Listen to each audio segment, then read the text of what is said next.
Right, I'm Luke, and I'm just going to show you quickly how to edit audio MIDI data. So audio meaning audio in waveforms such as samples, loops and things like that, and MIDI meaning just electronic information sent through the computer via things like hardware, like keyboards and that. Processes it for electric information, processes it into sound. So what I'm going to do is I'm going to drag a drum loop here, shot it in. Now, there's a number of things you can do in this view first.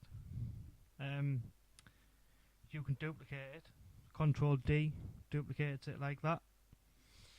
If you make any mistakes, you can just press Control Z to go back. You can duplicate it another way, or loop it, shall I say, by grabbing it like this. The longer you pull it, the more loops you'll get, just like that. This is 4 loops. As indicated here by these little lines that splits them, so that's kind of really 4 different clips into one big clip. But what you can do is you can consolidate it just by pressing Control J like that, and that'll just be one big clip for you, depending on how many loops you've got in there. I'm just going to go back just to make it easier. So what else I'm going to show you is this view here at the bottom where the arrow is. This is your sample editor, basically. When you put samples in there, sometimes you'll notice that it's not exactly on point with the grid. Ableton will do its best to put it in the BPM for you. Sometimes it doesn't, but even if it does, like it has me here, 90 BPM, 90. It's in it's on point, but some of the samples aren't exactly on beat. So what you can do is you can just grab them like this and pull it like that, and it'll put them on beat for you. Or what you can do is what the hell have I done? Or what you can do is you can either put these warp markers in manually. Now what warp markers are, they just anchor that part of the song down. So when you anything moves after it and before it, if you put a warp marker before it, that means anything here will move, but nothing here. So if I put another one here, that means anything here will move, but nothing before this one. So they're just anchors, basically. If you don't want to put them all in manually on the transients, what you can do is you can just highlight the full thing.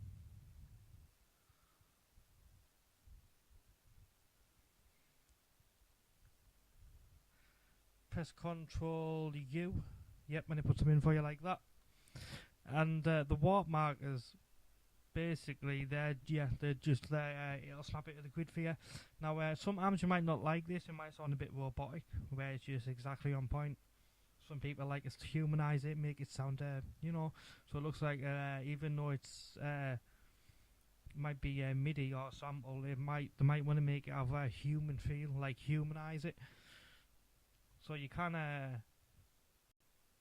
change the percentage of how much you want it to do that. So Control Shift U, like I've just done, what that does is you can change the amount of how much you want it to snap to the grid. So 50% means that it'll be it'll be fairly snapped to the grid, but not exactly on point 100%, but it'll do it to the best of its ability. Sometimes Ableton doesn't exactly get it right on the beat, so sometimes you do have to manually do it yourself. But you can, using this, you can just put things into place, like for instance, if I don't want that snare there, I could put it over here, I could move it around anywhere really. I could move these parts over. I mean, it might not sound good, but you can do what you want, basically. You can just move things around, duplicate and things like that.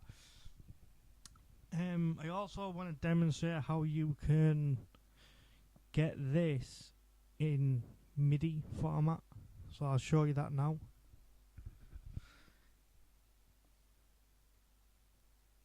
So if you've got a MIDI channel open, go over here and find your simpler.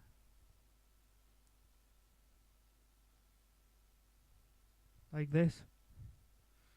highlight channel, double click simpler, and that'll get basic. It's just a sampler, pretty much similar to hardware samplers like the MPC and things like that. And keyboards, you can just grab it, drag it in, and what it'll do now is you'll be able to play each part of the sample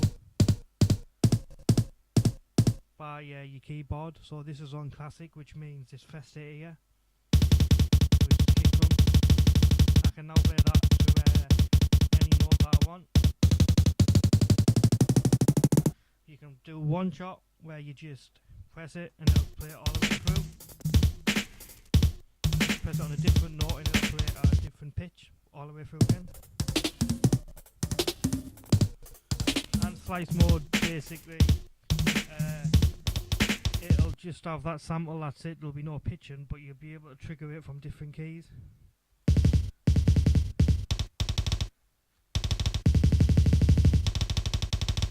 So yeah, that's MIDI, and obviously you can record that if you want, just by arming your track here, recording it.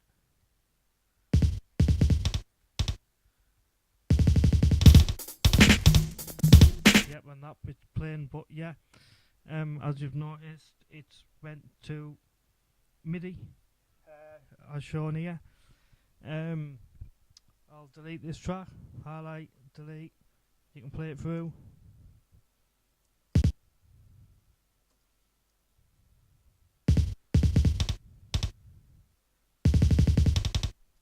So what I can do is, if you ever have audio, if you ever have a MIDI track, for instance, that you want to get back to audio, I'll delete this one actually, and I'll just show you, put a piano on it and so you can visualize it a bit better. So let's go up the piano will be on keys. Actually, let's just get a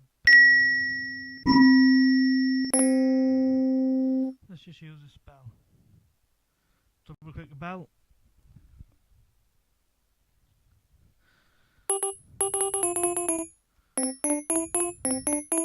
So I'm going to record that in the actual sequence right now.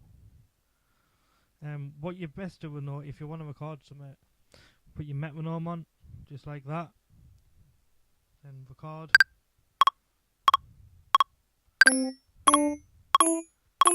Now, none of them were really on beat, so what I'm going to show you is a quick way how to put these on the start of the MIDI clip. So I'll just make this full, just like that. Highlight the full thing, put it all the way over here, just like this. Now you can do the consolidate thing just the same way as you've done the audio. I think you can anyway. Yeah, it is. It's the same buttons as the audio. So Control U, we'll put them on point for you. Again, it'll just change your velocity and that. Doesn't exactly do it to. It doesn't exactly do it to where you might not want it though. Like say this one's a bit out, I wanted it to be actually on point like that. So obviously, also if you want these octave down, highlight the full thing, press shift down. You can have it on 2 octaves if you want, so because they are lighted now, because they're blue, I can Control D to duplicate, like that.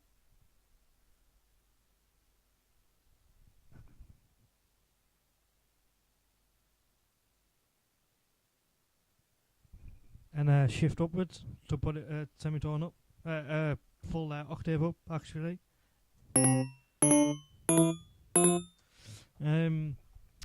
Oh yeah, also to get that back into audio, I didn't explain that, did I? What you have to do is get your audio tracker like this. You click this like, I'd name this track first, but I'll just keep it as 1 bells free. Now, you change this to 1 bell 3. That means that if you record something on this track, it will be recording what comes through that MIDI channel. So I'll demonstrate it here. Arm your track, record, and it plays it through. That's back into that's MIDI from audio. So we went from audio to MIDI, now it's went from MIDI to audio again.